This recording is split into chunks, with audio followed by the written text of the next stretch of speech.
Ils ont fouetté une reine et libéré la pire vengeance que Rome ait jamais affrontée.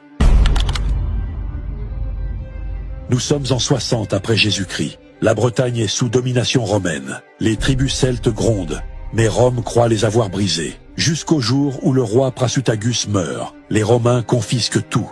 Ils attachent son épouse, la reine Boudica, au public. Ils la fouettent. Puis, devant elle, ils violent ses 2 filles. L'Empire vient de commettre une erreur irréversible. Boudica ne crie pas, elle regarde, elle encaisse. Et cette nuit-là, elle jure de brûler Rome, là où elle peut l'atteindre. Une reine humiliée est en train de devenir une tempête. Boudica appelle les tribus, les Icènes, les Trinovantes et d'autres encore. En quelques semaines, plus de 100 000 guerriers la suivent. Elle marche droit sur Camulodunum, la première colonie romaine. La ville est rasée, pas de survivants. Puis c'est Londres, une capitale promise à la richesse, transformée en un brasier de cendres et de cris. Verulamium subit le même sort. 3 villes romaines disparaissent. Partout on dit « la reine rousse chevauche » et derrière elle, rien ne reste vivant. Rome panique. L'Empire comprend que ce n'est pas une révolte, c'est une extermination.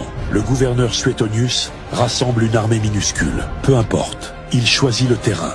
Étroit, encaissé, parfait pour bloquer la marée celte. La bataille commence. Les Bretons sont trop nombreux, trop désorganisés. Ils se bloquent eux-mêmes et les Romains les écrasent. On parle de 80 000 morts du côté celte.